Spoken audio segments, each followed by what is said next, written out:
નહીં માવો કે નહીં મલાઈ, બસ 3 જ વસ્તુથી બનતી એક સિમ્પલ 2 મહિના સુધી તમે ચાલે તેવી બિલકુલ કંદોઈ જેવી બરફી મીઠાઈ।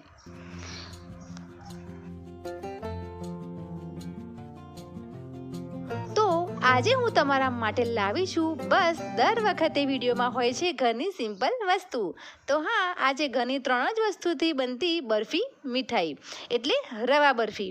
અને એવી ખાસ ટ્રીક બતાવીશ કે જેથી મલાઈ કે નહીં માવો કે નહીં કન્ડેન્સ મિલ્ક વગર, અને સિક્રેટ ટિપ્સ પણ તમને બતાવીશ, અને તમે 2 મહિના સુધી સ્ટોર કરી શકો છો અને તમે એન્જોય લઈ શકો છો। ચલો લે સ્ટાર્ટ। વિડીયો પર તમે ફર્સ્ટ ટાઈમ આવ્યા હોય અને તમારે મારી આજની વિડીયો થોડી ઘણી પણ પસંદ આવી હોય તો પ્લીઝ વિડીયોને લાઈક કરો, શેર કરો, સબસ્ક્રાઈબ જરૂરથી કરજો। સૂજીની બરફી બનાવવા માટે સૌપ્રથમ અહીં મેં 1 કપ સૂજી લીધું છે। સૂજી તમે કોઈ પણ સાઇઝની અને કોઈ પણ બ્રાન્ડની લઈ શકો છો। મેજરમેન્ટ માટે ઘરનો કોઈ પણ કપ અથવા વાટકી લઈ શકો છો। સૂજીની બરફી બનાવવા માટે સૂજીને અહીં પીસવાની નથી કે બહુ લોંગ ટાઈમે શેકવાની નથી, બિલકુલ ઇઝીથી બની જશે। અને સાથે અડધો કપ જેટલું મેં ઘી લીધું છે। ચમચી જેટલું માપ કહીએ તો 4 થી 5 ચમચી જેટલું ઘી કહેવાશે। અને ઘીની જગ્યાએ તમે વનસ્પતિ ઘી અથવા તો તેલ પણ લઈ શકો છો। હવે ઘી એક કડાઈમાં નાખીશું અને ગરમ થાય એટલે આપણે સૂજી એડ કરી દઈશું અને સૂજીને એકદમ ધીમા તાપે શેકીશું, જેથી કરીને સૂજીનું જે ડ્રાય થઈ જશે અને એનામાં કોઈ ભેજ રહી ગયો હશે તો નીકળી જશે અને તેની સાથે સેલ્ફ લાઈફ પણ વધી જશે, જેથી કરીને આપણે લોંગ ટાઈમ સુધી આપણે સૂજીની મીઠાઈ સાચવી શકીશું। જેમ જેમ ઘીમાં સૂજી શેકાશે ને તેમ તેમ માવા જેવું ટેક્સચર અને ફ્લેવર પણ આવતું જશે। જરૂરી એ છે કે અહીં ખાસ ટ્રીક છે કે ફ્રેન્ડ્સ, અહીં સૂજીનો રંગ બિલકુલ ચેન્જ કરવાનો નથી, બસ એક વાતની તમારે ધ્યાન રાખવાની છે, સૂજીનો રંગ સફેદ જ રાખવાનો છે અને જેમ જેમ શેકીશું તો સૂજી ફૂલી જાય તે રીતે આપણે લગાતાર જ ફેરવતા રહીશું। બજારમાં સૂજીની મીઠાઈ બનાવતા હોય છે ત્યારે સૂજી બરાબર જ ઘી લેતા હોય છે, પરંતુ અહીં આપણે ઘરમાં બનાવીએ છીએ એટલે આ રીતનું મેજરમેન્ટ જરૂરી છે। કોઈ પણ મીઠાઈ ઘરે આપણે બનાવતા હોઈએ એટલે તેમાં ખૂબ જ બધી વસ્તુઓની જરૂર પડતી હોય છે, મલાઈ, માવો, કન્ડેન્સ મિલ્ક, બધું અલગ અલગ વસ્તુઓની જરૂર પડતી છે, મહેનત પણ વધારે જ હોય છે, પરંતુ આ મીઠાઈ એ ખૂબ જ ટેસ્ટી અને એકદમ ઇઝીથી બની જશે અને સૂજી ત્યાંની અંદર હોવાથી એકદમ મસ્ત ક્રન્ચી સ્વાદ આવશે। તો તમે જોઈ શકો છો સૂજી ફૂલી ગઈ છે અને સુગંધ તો ખૂબ જ સરસ આવે છે। સૂજી શેકાશે ને એટલે તેની સુગંધ પરથી જ ખબર પડી જશે કે હા બરાબર સૂજી ફૂલી ગઈ છે અને શેકાઈ ગઈ છે। તો સૂજી હવે આપણી કમ્પ્લીટ થઈ ગઈ છે, તો ગેસ આપણે ઓફ કરી દઈશું। હવે અહીં ખાસ ટ્રીક છે, હવે નાખીશું દૂધ। 1 કપ મેં દૂધ લીધું છે, સાથે દૂધ સાથે જો મલાઈ ઉપરની જામી ગયેલી હોય ને તે પણ તમે એડ કરી શકો છો, તે પણ તેને મસ્ત ટેક્સચર આવશે। તો તમે જોઈ શકો છો મારો ગેસ ઓફ કરેલો છે અને દૂધ નાખતા જ કેવા બબલ્સ આવી ગયા છે। તો મલાઈ ન હોવાથી મેં અહીં 1 મોટી ચમચી ભરીને મિલ્ક પાવડર એડ કર્યો છે।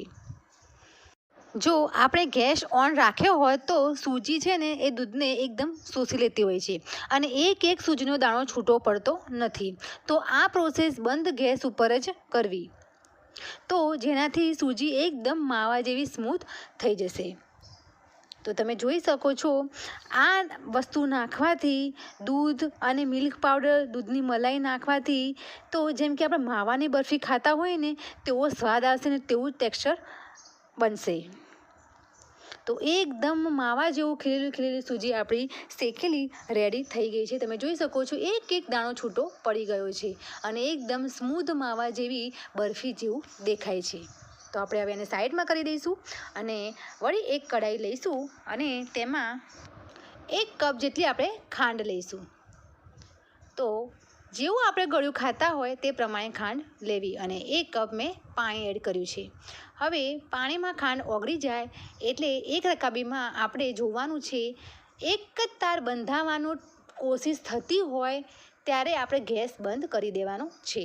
હું તમને ફરીથી કહું છું કે પૂરેપૂરો એક તાર થાય તે રીતની ચાસણી બનાવવાની જ નથી, પરંતુ એક તાર બનાવવાની તૈયારી થઈ રહી હોય અને આંગળી પર ચોંટતું હોય ત્યારે જ આપણે આ ટાઈપની ચાસણી આપણે જોઈશે। જો આપણે એક તારવાળી ચાસણી બનાવીશું તો મીઠાઈ એકદમ કઠણ અને કડક બની જશે અને આપણાથી ખવાશે પણ નહીં. જો હું તમને બતાવું છું કે મારી આંગળીની મદદથી હું જોઉં છું તો એક તાર બંધાવવાની કોશિશ થઈ રહી છે. મારી આંગળી ચોંટે છે. તો હવે હું આ જ સ્ટેજ ઉપર ગેસ બંધ કરી દઈશ. આ ટ્રીકનું ખાસ ધ્યાન રાખવાનું છે ફ્રેન્ડ્સ, નહીં તો મીઠાઈ તો સ્વાદમાં તો બની જશે પરંતુ તેનું નરમ અને કઠણમાં ફેરવાઈ જશે. તો તમારે જરાય વધારે ધ્યાન આપવું. હવે આપણે જે મિક્સર આપણે રેડી કર્યું હતું તે મિક્સર આપણે ગેસ ઉપર રાખીશું. ગેસ મેં ઓન કરી દીધો છે ધીમા તાપે અને તેમાં મેં 2 ઇલાયચી નાખી છે. તમે ઈચ્છો તો ઇલાયચી પાવડર પણ તમે એડ કરી શકો છો, કેસર પણ તમે એડ કરી શકો છો, કોઈ પણ બીજી ફ્લેવર તમે એડ કરી શકો છો. અહીં હવે જે આપણે ચાસણી તૈયાર કરી હતી તેને આપણે ધીમે ધીમે નાખવાનું છે. જો એકસાથે આપણે નાખીશું તો તેના લમ્સ પડી જશે, લમ્સ પડવાની શક્યતા છે. તો ધીમે ધીમે આપણે ચાસણીવાળું પાણી શેકેલા મિક્સરમાં એડ કરીશું. હવે મેં બધી જ ચાસણી મિક્સરમાં એડ કરી દીધું છે. હવે બરાબર મિશ્રણને વ્યવસ્થિત રીતે ફેરવતા રહીશું.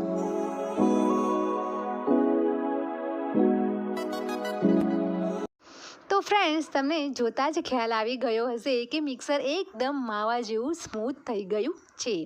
આપણે આ મિક્સરને જ્યાં સુધી ઘી છૂટું ન પડી જાય ત્યાં સુધી લગાતાર આંચળે ફેરવતા રહીશું. એકદમ ક્રીમી ટેક્સચર થઈ ગયું છે અને ધીમે ધીમે ઘી પણ છૂટું પડવા લાગ્યું છે. હવે આપણે ગેસ ઓફ કરી દઈશું અને મેં એક સ્ટીલના કન્ટેનરમાં ઘીથી મેં ગ્રીસ કરી દીધું છે.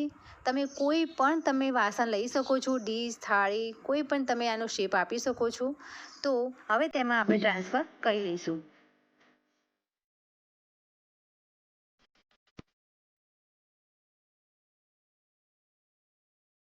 હવે આ મીઠાઈને આપણે રેસ્ટ આપીશું. તેને આપણે ચમચી અથવા તાવેતાની મદદથી થોડી સ્પ્રેડ કરી નાખીશું જેથી કરીને એક સરખી મીઠાઈ ફેલાઈ જાય.